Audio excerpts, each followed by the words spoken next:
مکمل DIT course کے لیے IT Sparks آفیشیل کو جوائن کریں۔ بسم اللہ الرحمن الرحیم۔ السلام علیکم dear learners, IT Sparks official میں آپ کو خوش آمدید کہتے ہیں۔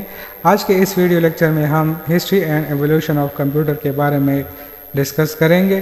پہلے والے لیکچر میں ہم نے کمپیوٹر کی ڈیفینیشن کے بارے میں پڑھا تھا۔ تو ڈیئر لرنر، آج کے اس لیکچر میں ہم کمپیوٹر کی تاریخ کے بارے میں تفصیل سے سیکھیں گے۔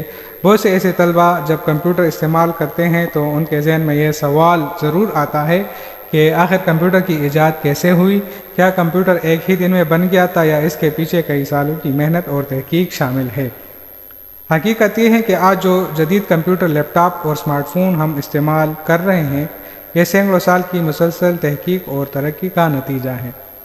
لرنر ذرا تصور کرے کہ اگر آج دنیا سے تمام کمپیوٹر ختم ہو جائیں تو کیا ہوگا؟ بینکوں کا نظام رک جائے گا، ہسپتالوں میں مشین کام کرنا چھوڑ دیں گے، موبائل اور انٹرنیٹ کام کرنا بند کر دیں گے، اور بہت سارے کاروبار اس کے علاوہ بھی متاثر ہوں گے۔ تو اس سے اندازہ ہوتا ہے کہ کمپیوٹر ہماری زندگی کا کتنا اہم حصہ بن چکا ہے، لیکن اس جدید کمپیوٹر تک پہنچنے کا سفر وہ بہت طویل رہا ہے۔ یہ ایک دن میں ہمارے سامنے جو کمپیوٹر آج کل موجود ہے، یہ ایک دن میں نہیں بنے، بلکہ انہوں نے کافی صدیاں اس پہ لگی ہیں، تب یہ جا کے کہیں جو آج کے کمپیوٹر ہم استعمال کرتے ہیں اس شیپ میں آیا ہے۔ آج کے اس لیکچر میں ہم کمپیوٹر کی ہسٹری کے بارے میں پڑھیں گے کہ کمپیوٹر کی ابتدا کہاں سے ہوئی۔ تو کمپیوٹر کی تاریخ تقریباً 500 سال قبل مسیح سے شروع ہوئی۔ اس زمانے میں نہ بجلی تھی، نہ موبائل فون اور نہ ہی جدید مشینیں۔ لوگ حساب کتاب ہاتھ سے کرتے تھے، جس میں بہت وقت لگتا تھا اور ساتھ ہی غلطیوں کے امکانات بھی بہت زیادہ ہوتے تھے۔ اسی مسئلے کو حل کرنے کے لیے چینی لوگوں نے ایک آلہ استعمال کرنا شروع کیا جس کو اباکس بھی کہا جاتا ہے۔ اباکس کو دنیا کی پہلی کمپیوٹنگ مشین سمجھا جاتا ہے۔ یہ لکڑی کے ایک فریم پر مشتمل ہوتا تھا جس میں مختلف سلاخوں پر موتیاں لگی ہوتی تھی۔ ان موتیوں کو آگے پیچھے حرکت دے کر جمع، تفریق اور سادہ حساب کتاب کیا جاتا تھا۔ اگر آپ نے کسی دکاندار کو آج کل کیلکولیٹر استعمال کرتے دیکھا ہے تو سمجھ لے کہ قدیم زمانے میں لوگ یہی کام اباکس کے ذریعے انجام دیتے تھے۔ اگرچہ اباکس آج کے کمپیوٹر جیسا نہیں تھا، لیکن کمپیوٹر کی تاریخ کا پہلا قدم ضرور تھا۔ وقت گزرتا گیا اور انسان مزید تیز رفتار حسابی مشینوں کے بارے میں سوچنے لگا۔ پھر اس کے بعد ابیکس کے بعد 1812 میں ایک انگریزی ریاضی دان جس کا نام چارلز بیبیج ہے وہ منظر عام پر آئے، اور چارلز بیبیج نے ایک ایسی مشین کا ڈیزائن تیار کیا جسے ڈفرنس انجن کہا جاتا تھا۔ یہ مشین مختلف اعداد و شمار کا حساب خودکار طریقے سے کرنے کی صلاحیت رکھتی تھی۔ لیکن چارلز بیبیج کا سب سے بڑا کارنامہ صرف ڈفرنس انجن ہی نہیں تھا، بلکہ انہوں نے ایک اور جدید مشین کا تصور بھی پیش کیا جس کو ہم انالیٹیکل انجن کہتے ہیں۔ یہ ایک ایسی مشین تھی جو نہ صرف حساب کتاب کر سکتی تھی بلکہ معلومات کو محفوظ بھی رکھ سکتی تھی اور نتائج کو پرنٹ بھی کر سکتی تھی۔ اگر ہم غور کریں تو آج کے کمپیوٹر بھی یہی کام کرتے تھے، یعنی وہ ڈیٹا لیتے ہیں، اس پر عمل کرتے ہیں اور محفوظ کرتے ہیں۔ اس کے علاوہ پھر ہم کو وہ آؤٹ پٹ یعنی نتیجہ بھی فراہم کرتے تھے۔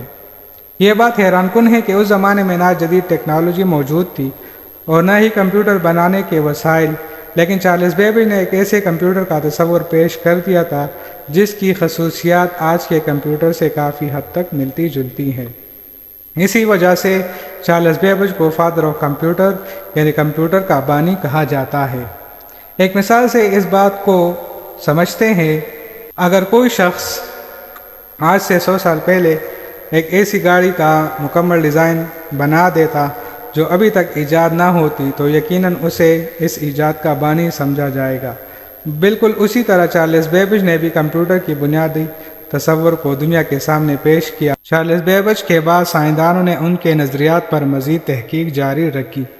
کئی سالوں کی محنت کے بعد 1946 میں دنیا کا پہلا کامیاب الیکٹرانک کمپیوٹر، جس کو electronic numerical integrator and computer یا جو اس کا شارٹ فارم ہے ENIAC وہ تیار کیا گیا۔ ENIAC اپنے دور کی ایک حیرت انگیز ایجاد تھی، لیکن اس میں کئی خامیاں بھی موجود تھی۔ سب سے پہلے تو اس کا سائز بہت بڑا تھا، یہ اتنا بڑا تھا کہ ایک پورا ہال اس کے لیے محسوس کرنا پڑتا تھا۔ آج آپ کے ہاتھ میں جو موجود سمارٹ فون اینیک سے ہزاروں گنا زیادہ طاقتور ہے، لیکن اینیک ایک بڑے کمرے کے برابر جگہ گھیرتا تھا۔ دوسری بڑی خامی جو اس میں موجود تھی وہ یہ تھی کہ یہ بہت زیادہ بجلی استعمال کرتا تھا۔ اس کے اندر ہزاروں ویکیوم ٹیوب نصب تھی جو مسلسل گرم ہوتی رہتی تھی۔ تیسری خامی یہ تھی کہ اس میں ڈیٹا محفوظ کرنے کی مناسب سہولت موجود نہیں تھی۔ اس کے علاوہ یہ بائنری نمبرنگ سسٹم کے بجائے ڈیسیمل نمبرنگ سسٹم استعمال کرتا تھا۔ اب بائنری نمبرنگ سسٹم کیا ہے اور ڈیسیمل نمبرنگ سسٹم کیا ہے، انشاءاللہ آپ ہمارے ساتھ رہیں، آگے لیکچر میں اس پر ہم بات کریں گے، ٹھیک ہے جی، جس کی وجہ سے اس کی کارکردگی محدود تھی۔ اگر ہم اینیک کا موازنہ آج کے کمپیوٹر سے کریں تو ایسا لگتا ہے جیسے کسی پرانے زمانے کی بھاپ سے چلنے والی ٹرین کا مقابلہ ایک جدید تیز رفتار بلٹ ٹرین سے کیا جا رہا ہو۔ اینیک کی خامیوں کو دور کرنے کے لیے سائنسدانوں نے مزید تحقیق جاری رکھی۔ پھر 1950 میں مشہور سائنسدان جان وین نیومن کی رہنمائی میں ایک دوسرا کمپیوٹر جو ہے وہ تیار کیا گیا جس کا نام تھا electronic discrete variable and automatic computer, یا جس کو ان شارٹ میں ہم ایڈویک بھی کہہ سکتے ہیں، ٹھیک ہے۔ تو جب ایڈویک کمپیوٹر کی تاریخ میں ایک اہم سنگ میل ثابت ہوا، اس میں پہلی مرتبہ ڈیٹا کو محفوظ کرنے کی سہولت شامل کی گئی۔ اس سے پہلے جو کمپیوٹر سسٹم آئے تھے ان میں ڈیٹا کو محفوظ کرنے یا جس کو ہم دوسری زبان میں ڈیٹا کو سیو کرنے کی سہولت جو تھی وہ اس سے پہلے والے کمپیوٹر میں موجود نہیں تھی۔ ایڈویک میں یہ خاص فیچر جو ہے وہ تھا کہ وہ ڈیٹا کو محفوظ بھی کرتا تھا۔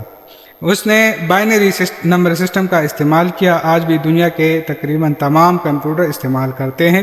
اس کی رفتار بھی بہت تھی اور یہ اینیک کے مقابلے میں زیادہ مؤثر انداز میں کام کرتا تھا۔ دوستو، ایک اہم بات یاد رکھیں، آج دنیا میں جتنے بھی کمپیوٹر موجود ہیں ان کے بنیادی اصول بڑی حد تک ایڈویک کے تصور پر مبنی ہے۔ یہی وجہ ہے کہ کمپیوٹر کی تاریخ میں ایڈویک کو ایک بہت ہی اہم مقام حاصل ہے۔ ایڈویک کی کامیابی کے بعد کمپیوٹر کی دنیا میں ترقی کا سفر تیزی سے آگے بڑھنے لگا۔ سائنسدان مسلسل نئی ٹیکنالوجیز متعارف کرواتے رہے، کمپیوٹر کا سائز کم ہوتا گیا، رفتار بڑھتی گئی، قیمت کم ہوتی گئی اور کارکردگی بہتر ہوتی گئی۔ نتیجتاً آج ہمارے پاس ایسے کمپیوٹر موجود ہیں جو چند سیکنڈ میں وہ کام کر سکتے ہیں جن کے لیے پہلے کئی دن یا ہفتے درکار ہوتے تھے۔ اگر ہم کمپیوٹر کی پوری تاریخ کا خلاصہ کریں تو سفر ابیکس سے شروع ہوا، پھر چارلس بیبیج نے کمپیوٹر کا یہ نظریہ پیش کیا، اس کے بعد اینیک دنیا کا پہلا کامیاب الیکٹرانک کمپیوٹر بنا اور پھر ایڈویک نے جدید کمپیوٹرز کی بنیاد رکھ دی۔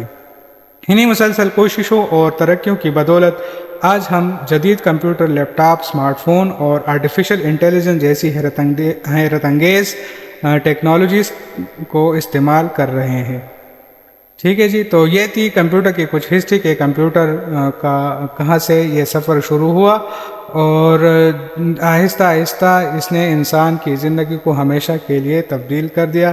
اگلے لیکچر میں ہم جنریشن آف کمپیوٹر کے بارے میں تفصیل سے سیکھیں گے۔ For more amazing videos like this, follow us on Facebook and subscribe to our YouTube channel. Just click the links on your screen.